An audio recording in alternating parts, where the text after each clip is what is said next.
The Paul Leslie Hour, helping people tell their stories. And now, your host, Paul Leslie. All right, I'm ready, baby. Let's go. Hey, it's me. For the second time on the Paul Leslie Hour, we're welcoming Robert Davi.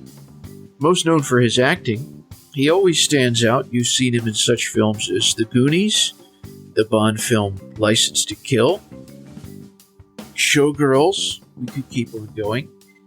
Robert considers himself a singer first and foremost, as do I. Personally, I had the great pleasure to see him in concert. It was on Sinatra's 100th birthday. So that was December 12th, 2015. It's a night I will not forget. He's a recording artist. His album Davi Sings Sinatra, On the Road to Romance, was produced by the late Phil Ramone. It's one of the albums I come back to again and again. Most recently, his love for Sinatra is the subject of the new documentary film, Davi's Way, directed by Tom Donahue. It chronicles his quest to recreate Sinatra's historic main event concert at Madison Square Garden, which was a television special and live album for Frank Sinatra. It's an excellent documentary. And on this show, every week on the week of December 12th, I like to have a guest with a Sinatra connection. Robert Davi and I were brought together by our love for Sinatra, and guests come and they go. It's usually like two ships passing in the night, but I believe that I will know Robert Davi for the rest of my life. It's a great pleasure to welcome you again. It's great to be with you again, Paul. You're doing a wonderful job, as always.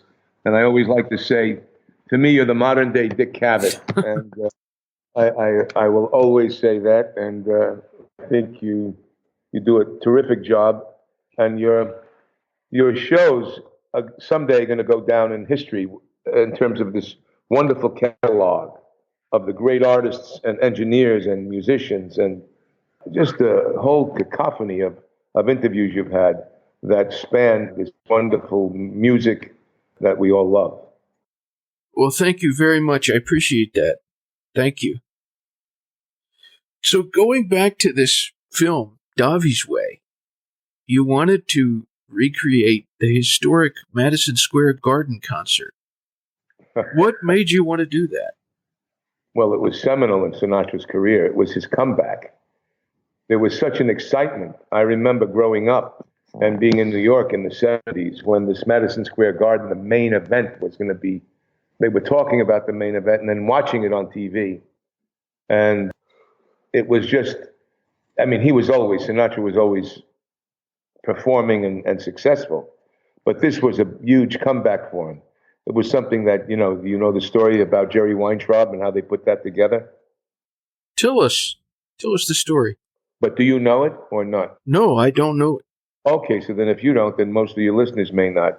Yeah, this story was told to me directly by Jerry Weintraub at a restaurant in Los Angeles, very well-known spot Sinatra would probably hang out in if he was around today, called Craig's, which is on Melrose. It was at a time of Sinatra's life when he was a little bit, I guess, he was doing Vegas and of course successful in doing concerts. So Weintraub was telling me the story that he gets a call about 7 a.m, knowing that Sinatra was playing in Vegas at the time, and he just probably had gone to bed. 7 o'clock in the morning, he was probably hitting the bed, and he was talking to him, and he could tell by the tone of his voice that he was perhaps, I don't know if depressed, but frustrated, something in his voice. So Weintraub hangs up and decides to go to Vegas. He times it to go there to get there about 5 o'clock at night, because he knows then Frank has to start getting ready for that night's show and waking up about then. So he goes there, meets him in Vegas, and he has a conversation with Mr. Sinatra saying, and Frank says, it's the same jokes, the same songs, the same this. I need something else. There's something. And Weintraub knew that. He says, an artist like Sinatra always you need another milestone. You need something else to keep you going, and not reinventing oneself, but to get the creative juices always flowing and exciting. He says to him, well, I got something for you, Frank. I'm working I'm working on something for you. Now, Weintraub was a young guy. He wasn't really known, but he had done something with Elvis Presley and very successful with Presley. So Sinatra kind of was looking at him for something like that. And Weintraub said, well, you're not that kind of performer. You're not county fairs and this. He says, no, you're Sinatra. You're Sinatra. You're and just waxing eloquent. He had no idea. He kept telling Sinatra, let me work it out. I've got it, but I'll tell you in a little bit. And Sinatra kept pressing him, and he finally came, well, it's Frank Sinatra, Madison Square Garden, in a boxing ring, the main event. And just, that's how it was created. And Sinatra goes, yeah, and he got his interest. He goes, the main event. And Weintraub goes, and no rehearsals. He says, and no rehearsals. He says, you got a deal. They shook hands. Now Weintraub not doing television, and the caveat was live television. It's going to be on live, the concert. So now Weintraub leaves Sinatra, and he doesn't know a thing about what to do, really. He was now panicking because Madison Square Garden, live television. Cut to, he puts all the elements together. Hence the main event launches Sinatra into another kind of momentum at that particular time. So how did you get the idea that you wanted to pay homage to this and do it yourself? Well, because the idea of a boxing ring to me, and what other way to pay homage to Sinatra? Did you ever hear the beautiful rendition? I don't know if you've ever played it, and you should sometime. I've done it on my shows, and if I had it, I would give it to you now. When Gregory Peck capsulizes Sinatra's career in the form of almost like a boxing match. Yeah, I know what you're talking about. You know that? So I love that. That was always so poetic, and how he was the scrapper. The whole thing of it. I wish I remembered it all. I have it somewhere. I didn't think about pulling it out today. Otherwise, I'd read some of it to you to give you the idea of it. But that story said to me the whole thing about Sinatra in that speech that Gregory Peck gave. And I felt that the main event, I could do a main event where I would have other artists come to Madison Square Garden and give their tribute to Sinatra that night in the boxing ring, tributing this giant of a entertainer. And that was my dream. That was purely my dream there, to have that. And I thought that I could, maybe pull it off. Maybe it was too ambitious to pull off, and maybe I didn't have enough. I think a Tony Bennett could have pulled it off. You know what I mean? Yeah. Had he wanted. But I didn't have that clout in the singing world yet, really, to say, hey, I want to mount this and do it. And Phil Ramone knew of my idea and wanted to do it, He passed away. But it was like, if Phil was alive, I think we would have pulled it off. The night of the concert, the subject of this documentary, how would you describe to our listeners that night? What words would you use? How do you mean? The night that I did that? Yeah. It was frustrating, unsatisfying, compromised. But also there was some great music still. In the doc, they don't use some of the, I sung a ton of songs, and there's some great, I was listening the other day, because I'm going to put together, I think, a live album of all compiling probably a 2 CD thing of my shows from Melbourne, Australia to Macau in China, Estonia, Latvia, Sweden, Budapest, and this live performance album. And I was listening to some of that. It's really terrific, some terrific stuff in it. So, but it was musically, it was good, but in terms of what happened, it was not great. When you looked back and you saw the documentary for the first time, what did you think watching the documentary? I had to let go of my ego, because I knew going in that I didn't want it to be a sanitized piece. I could have had it, be a nice little commercial for myself, and be and not. I wanted to show in the documentary. You hear so many ways of how Sinatra was, or how this one was, or how Barbara Streisand is in terms of the difficulty artists have. You know what I'm saying? Yeah. On the set and things demands. We hear about this stuff over and over again, but no one really peeks in and sees the behind the scenes, the unmasked talent. And I wanted this, if I was going to do this, I wanted it to be unmasked. I wanted it to be raw. I didn't want it to be shiny. I didn't want it to be a facade. So I wanted it to be, so that's where, the frustration with kids and life and the whatnot of it all. Now, you just mentioned that you didn't want a sanitized commercial for yourself.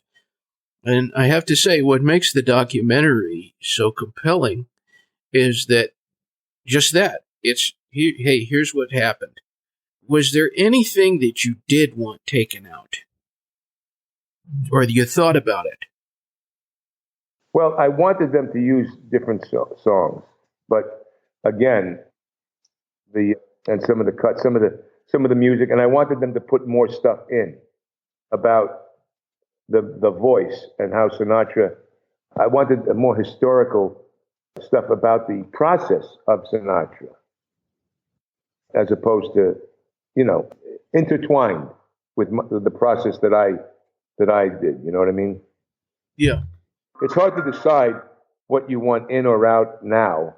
I mean, I look at it and I just got to live with it. I have to say, okay, go.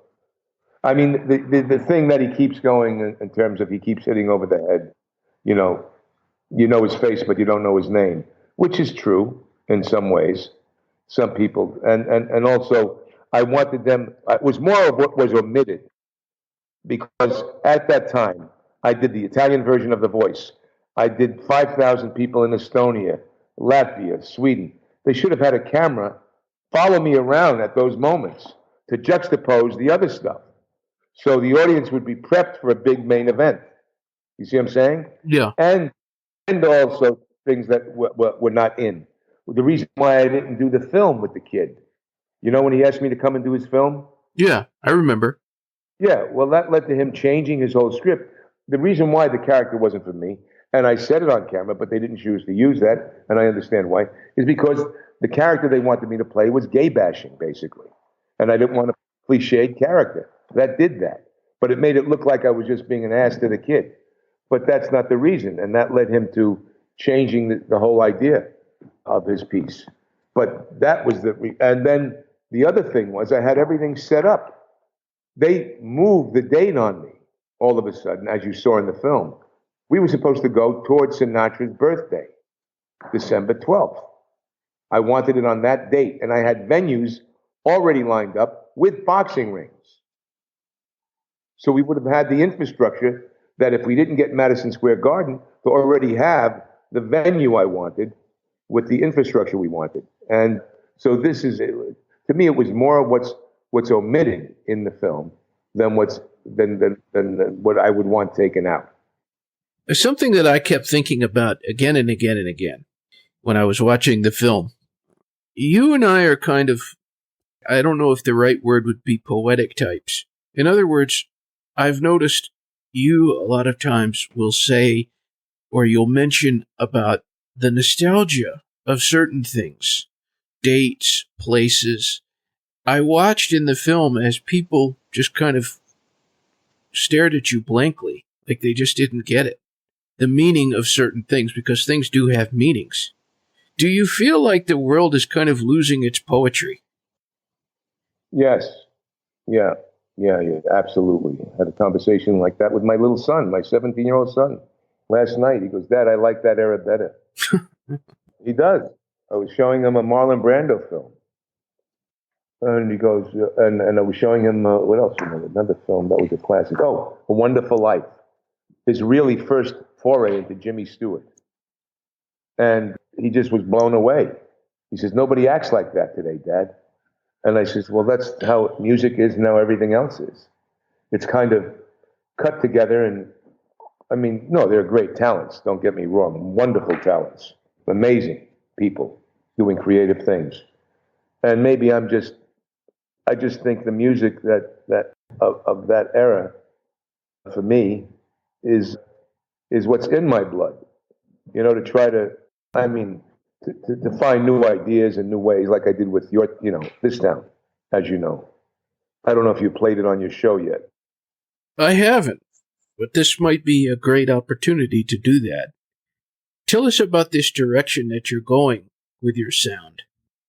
Well, it's just expanding on it a little bit. I collaborated with David Thomas from Take Six, and he arranged this town with me in another track.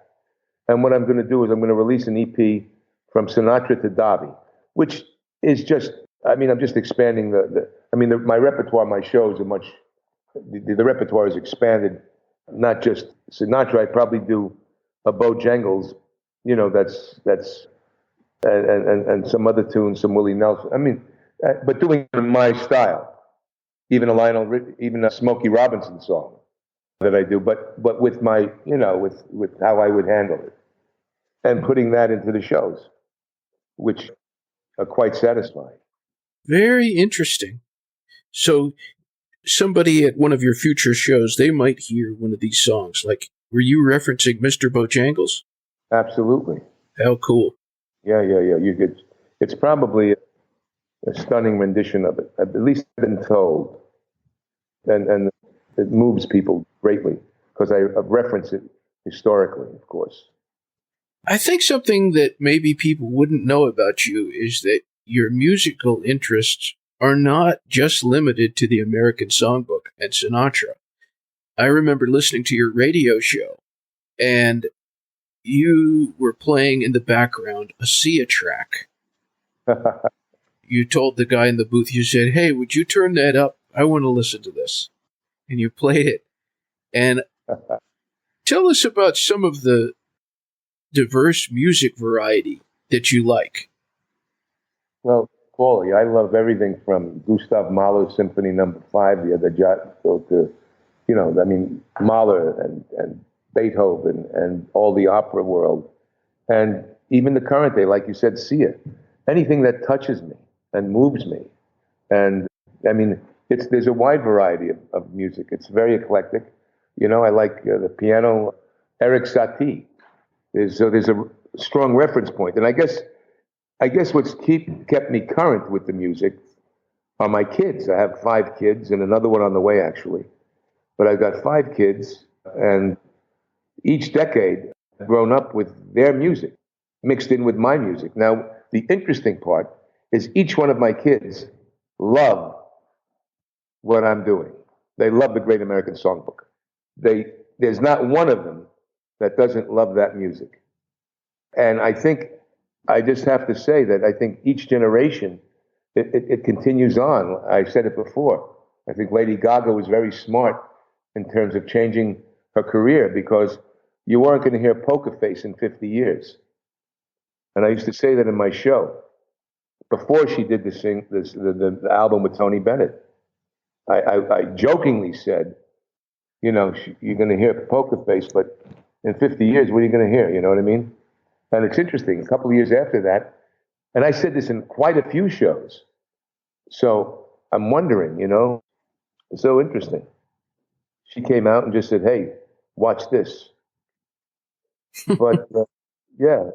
So I love the eclecticness of music. I often think it keeps you up. How can you combine it with the current day or with the classical?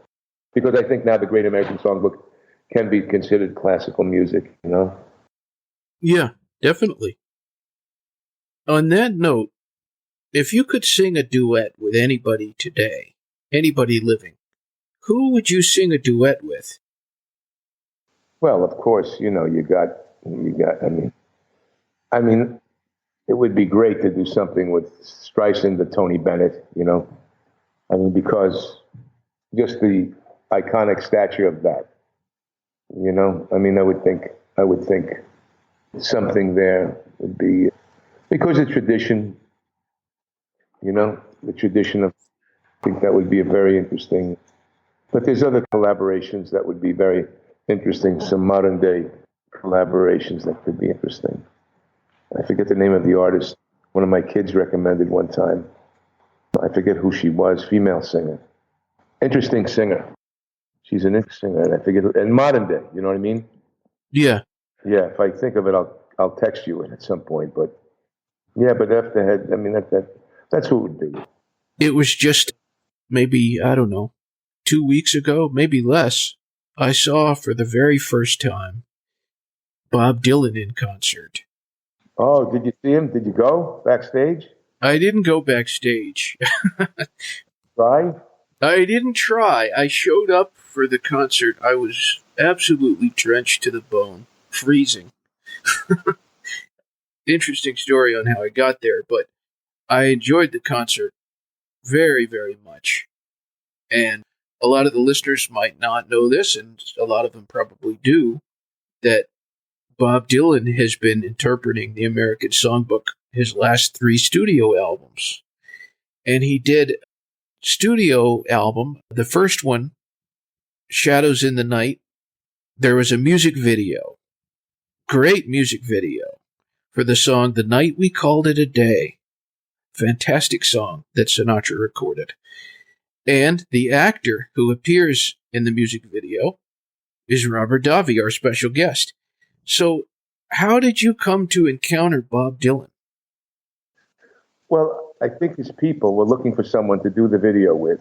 And he's such a student of film and a student of music, of course, and he was doing Sinatra's thing. So I think the idea of having me in the video, him liking my music, Dylan liking my rendition of stuff, perhaps, and or of the people that knew him. I don't know, but he and I became great friends over 4 days of filming together 17 hours a day. Actually, he said to me one time, I don't know if he meant it or not, but he said, I taught him more about acting than anyone in his life in those few times, which was kind of nice. Very. Okay. But he was great, and he's a huge student of stuff and of the music, and it's interesting that he chose to tribute Sinatra. Yeah. Getting to meet Bob Dylan, what did you think of the guy? What was your impression of him? I felt him be kind of guarded a little bit, and then once he opened up, it was a whole other thing. Concerned, professional, and fun. Good sense of humor. Interesting. Yeah, so there was that. I mean, we had some fun moments. I mean, I remember when there was he was trying to communicate to the director a certain shot that he wanted. Because Bob Dylan is a huge fan of the film noir. He loves film noir. I mean, a major fan of film noir. So he was going to do this thing. He kept looking at the camera, the tape.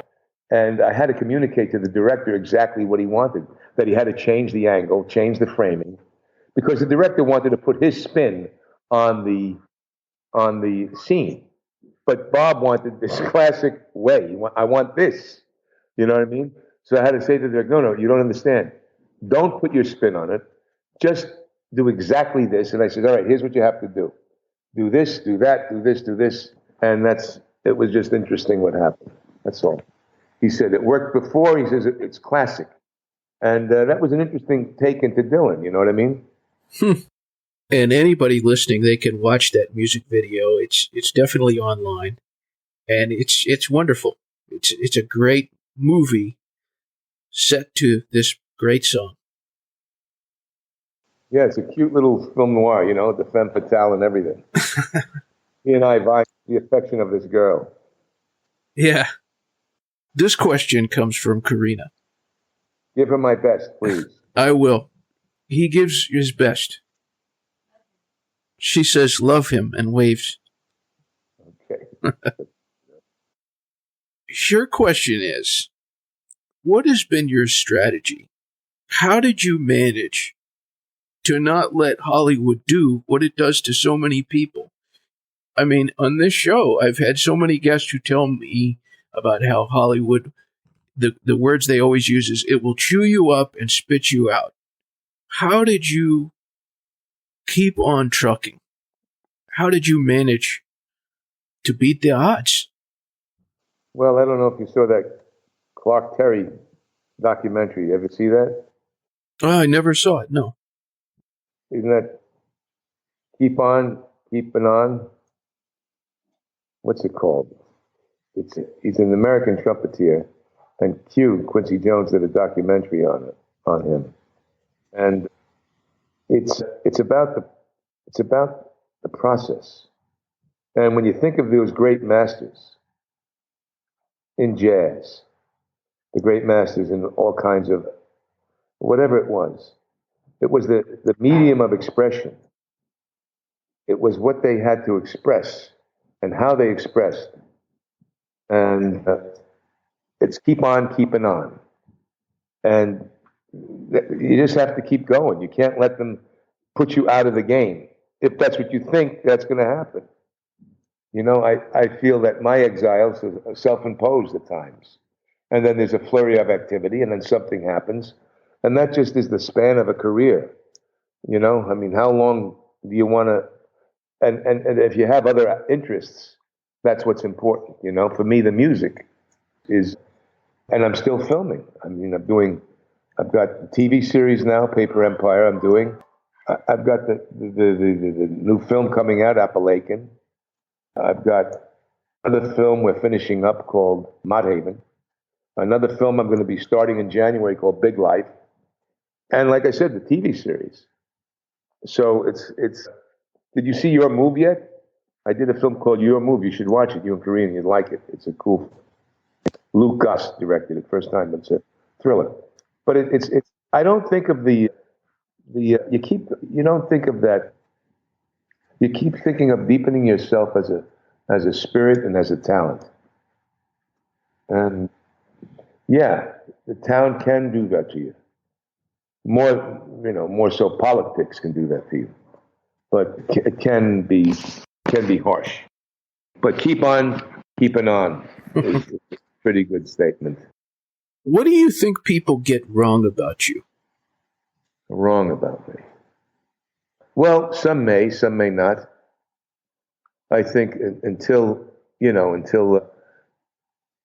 I mean, that's a difficult question to ask me because it could be, could be a lot of things they get wrong, depending on what they know me as or seen me as. If they're just judging my film career and they're not seeing the acting, the music, or they've just seen a couple of performances where I played a certain kind of character and not, for instance, the Profiler show or other things. It's one of in some ways being underestimated. I think that's more of the thing, not having the in some ways more of the. It's interesting. I don't know quite what to say to that. I'm rambling around trying to come up with some profound answer, but there is none. I mean, underestimation would be the most thing, because I'm more of a Renaissance person, I think, than most people would think that know me superficially. I just want to kind of get from you what you think music can do, what the role of music is. And to get a little personal, I've been spending a bit of time in doctors' offices lately, and there were times where I was really, really hurting, but then the music would come through the speakers, and there would be just something soothing. There's a doctor, Dr. David B. Ferris, the best, most talented Mohs surgeon in Atlanta, and I just... What kind of surgery? Mohs surgeon. What's a Mohs? Mohs it's when they think that skin might be cancerous, and it's a very specialized kind of doctor where really? It's like I'm probably doing a bad job at explaining what it is, but it's like they take a layer, then they examine what they have, and they keep going until they think that the problematic tissue is gone. So it might be several. Is it a mole mole surgeon or mole? Mohs, and it's spelled Mohs, but it sounds like the Mexican food chain, Mohs. Oh, no shit. Okay. Okay. So this doctor, what's his name again? His name is Dr. David B. Ferris. David, like Ferris Bueller. Yeah, Pharis. Ferris. Oh, wow. Okay. So go ahead. So while you were doing this, what happened? The music that he was playing, it was just, I found that if I could focus on the music, I didn't mind that I was getting cut and stuck as much. Oh, God, yeah, right.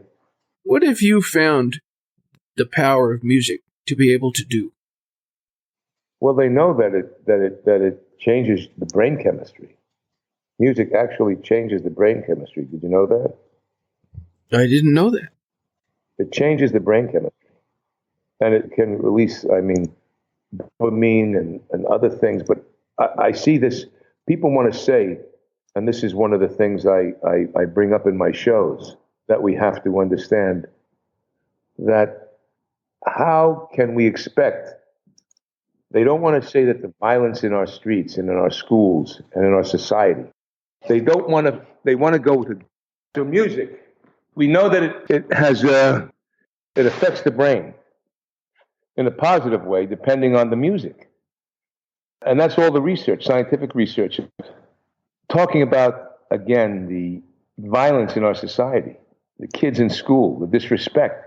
Well, you cannot tell me that listening to Bach or Beethoven doesn't give you more of an uplifted feeling as a spirit in your soul than some of the current music today that is, I would say, destructive in some of its interpretation and brainwaves.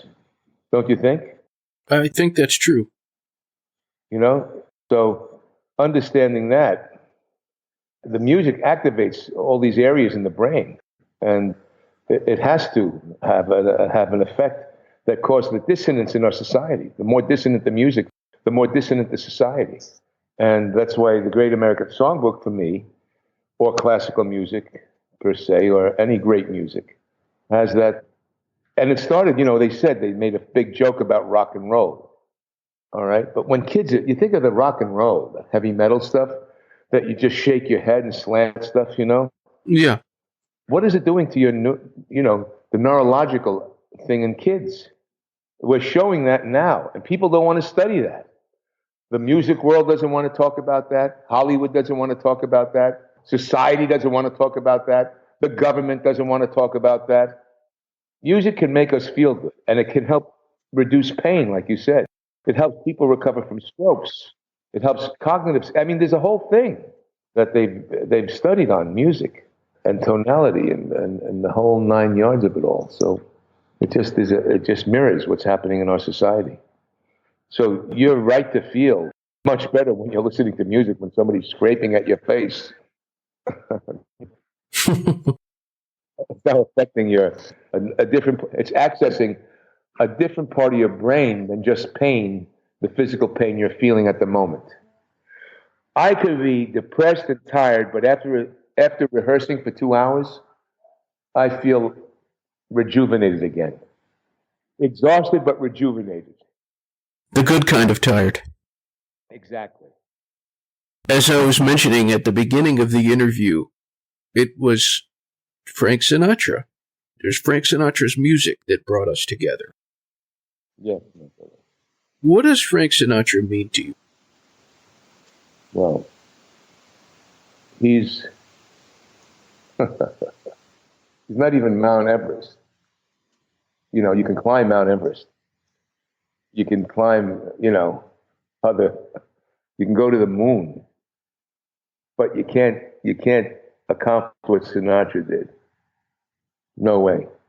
Who can do it? Who can do it? There's nobody that can nor will there be another person that could.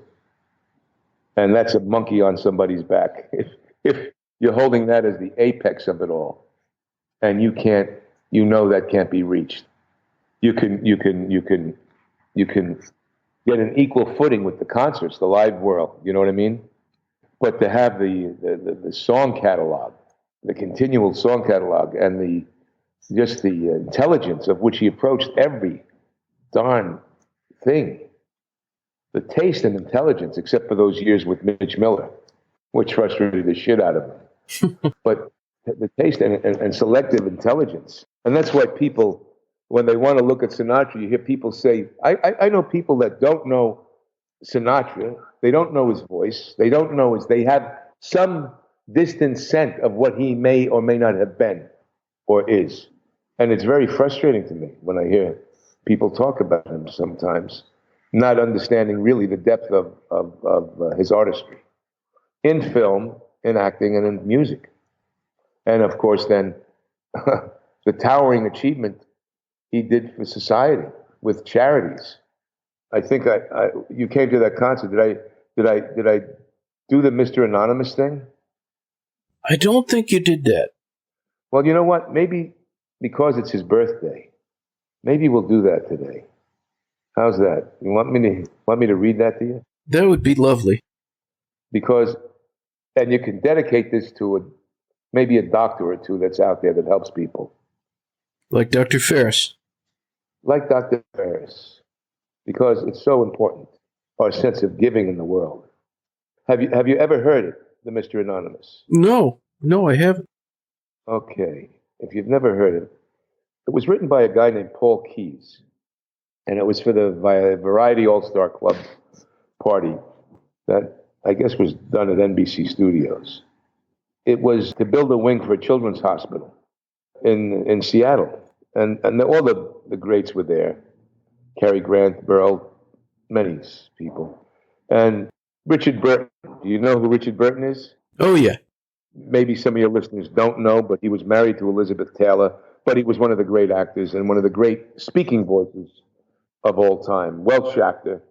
Elizabeth, he spoke like this: to begin at the beginning of the spring moonless night in the small town. He did Beckett, but he had a great sound, Richard Burton. But anyway, he movingly acknowledged the man that was called Mr. Anonymous that night, and these are the words. I have never sung song with Frank Sinatra, never acted with him, shared his stage, nor been a member of an orchestra under his baton. We are, however, old friends of some 30 years, and I have risen to my feet to applaud his blazing artistry at numerous charity performances raising countless millions for the victims of the world. Frank is a giant. Among the givers of the world, he stands tallest. He has more than paid rent for the space he occupies on this planet, forged as he is from the legendary loyalty and compassion carefully hidden. Hidden because he has ordered it. Mr. Anonymous, you have asked to be. Mr. Anonymous, you shall be called. At risk of further offending you, I appear as the herald of grateful multitudes who have opened those unexpected envelopes, special delivering answers to their prayers, those awakened by late-night phone calls which remedied their problems only on condition they share your covenant of secrecy. Those who were surprised by signed checks with amounts not filled in. Those performers down on their luck who suddenly landed that role they never expected and still don't know whom to thank. And for untold beneficiaries of the caring and kindness of this splendid man, who truly is his brother's keeper. And they are legion. Those whose lives took a turn for the better because of this man. A street corner poet burnt to the bone with the fury of his own ambition, hoping someone would notice you. And they did notice you, Maggio. Thank you, Blue Eyes. God bless you, Mr. Anonymous. That's the end. Great. Thank you so much. So you never heard that before, have you? No, I never heard that. Huh. All the listeners out there, if they want more information, they can visit DaviSingsSinatra.com. They can also find you on Twitter at Robert John Davi. Do you have any parting words for our listeners? I want them to keep listening and follow you wherever you might be.